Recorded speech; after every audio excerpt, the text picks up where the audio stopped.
Hello, I'm Dr. Anna Likas, State Epidemiologist and Director of the Division of Disease Control and Health Protection for the Florida Department of Health.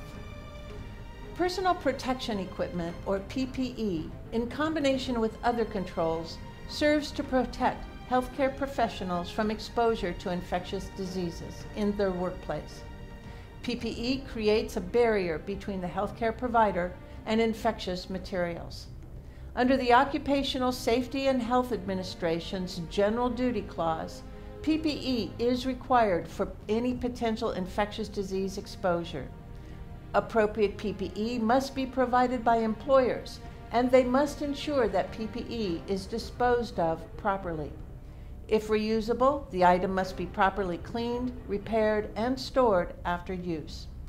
The Centers for Disease Control and Prevention issues recommendations for the donning and doffing of PPE, which should be used to prevent exposure to infectious diseases. This video will cover these recommendations, as well as incorporating the recommendations from the Florida Department of Health. This video is not intended to be an all-encompassing guide for PPE. Please follow all established healthcare environment protocols. It is highly recommended that the donning and doffing of PPE be practiced in advance of actual use. There are 4 key points to remember about PPE use. First, don PPE before you have any contact with the patient, generally before entering the room. Assistance will be necessary to properly don the PPE. Once you have donned PPE, follow contact protocol carefully to prevent spread and contamination. When you have completed patient care, assistance with proper removal and the disinfection of the PPE is necessary. Removal must be performed carefully before it can be discarded in the biohazard waste bag. Finally, immediately wash hands with soap and water before going on to any other tasks. The personal protective equipment demonstrated in this video is for use in healthcare settings in a low-risk situation. For example, less than 1 hour encounters with a patient who is mildly ill, as is typical early in the course of the Ebola virus disease.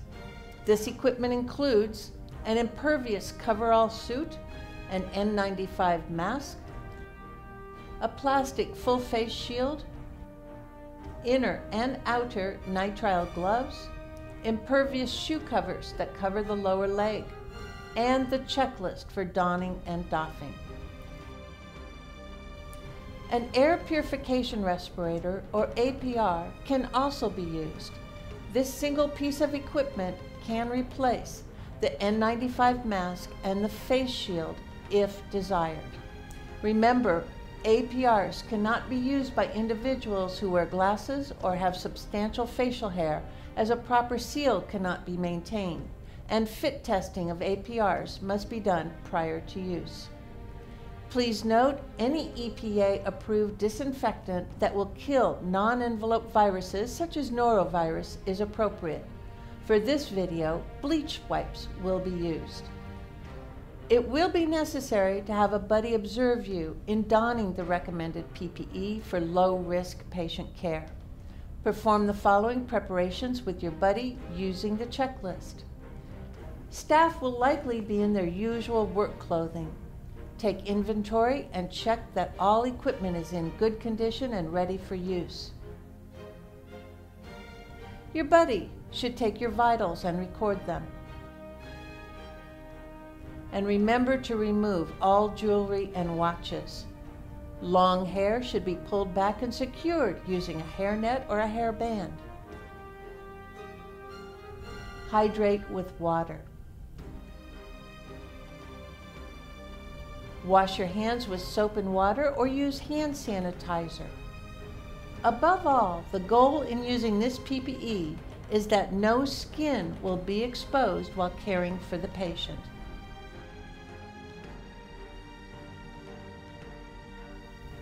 First, don the inner gloves. Then don the coverall suit and zip to mid-chest. Be sure the cuffs are over the inner gloves.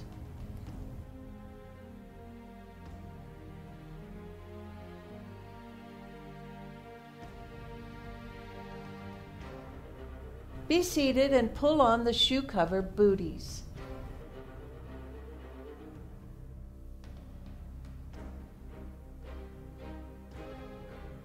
The N95 mask is then donned, as it will need to stay in place under the hood. Check for fit across the nose and cheeks. Pull the hood up over the head and zip the coverall suit fully. If any skin is still exposed, then an additional separate hood should be used.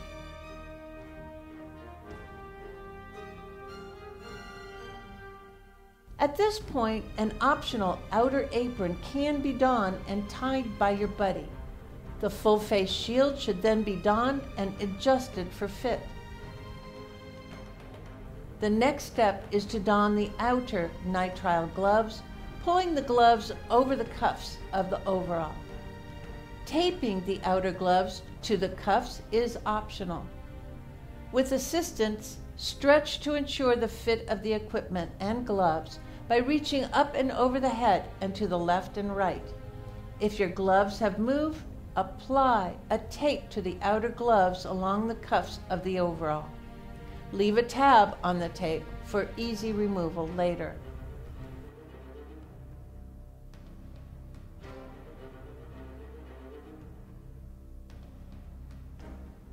Record the time and complete the checklist of PPE with your buddy.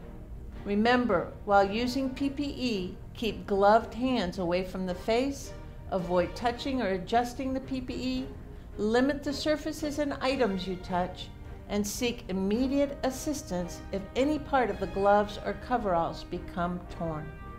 The removal of PPE using the appropriate methods is critical to preventing an infection from occurring. In general, the outside and sleeves of the coverall suit, the outside of the additional hood, the full face shield, and the external gloves are considered contaminated, regardless of whether there is visible soil. The areas considered clean that can be touched when removing PPE include inside the gloves, inside of the coverall suit, and the inside of the additional hood.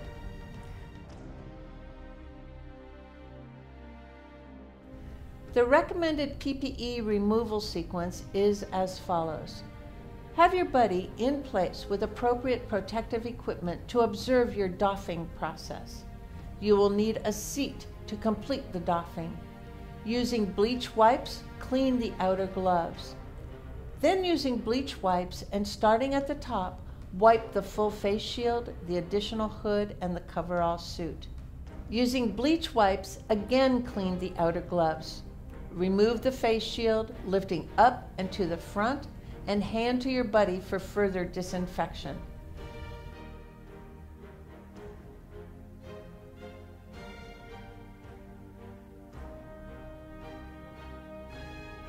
Using bleach wipes, again clean the outer gloves. Remove outer gloves and dispose of along with the bleach wipes in the biohazard bag. Use bleach wipes to clean the inner gloves. Then, grasping at the top of the head, gently pull the additional hood up and to the front, away from your head, and place the hood into the biohazard bag. Then use bleach wipes to clean the inner gloves again. Now unzip and carefully remove the coverall suit, starting with the neckline, folding and rolling inside out away from the body to the ankles. Be careful that your gloved hands touch only the inside of the suit.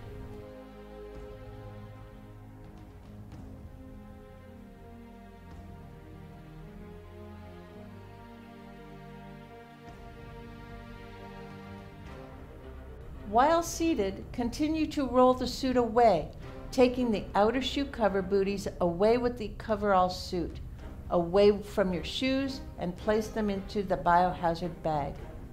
Bleach wipe the inner gloves again. Remove the N95 mask and place in the biohazard bag. Bleach wipe the inner gloves again. Slowly remove the inner gloves using the glove and glove technique and place into the biohazard bag. Use hand sanitizer immediately, followed by hand washing with soap and water. Take and record your vitals. Be sure to rehydrate and record the time on the checklist. Hand hygiene is an essential infection control practice to protect patients, visitors, and other healthcare personnel.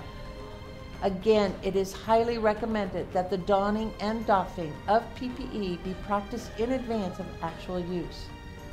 The CDC has recommended the National Clinicians Post-Exposure Prophylaxis Hotline, or PEP line.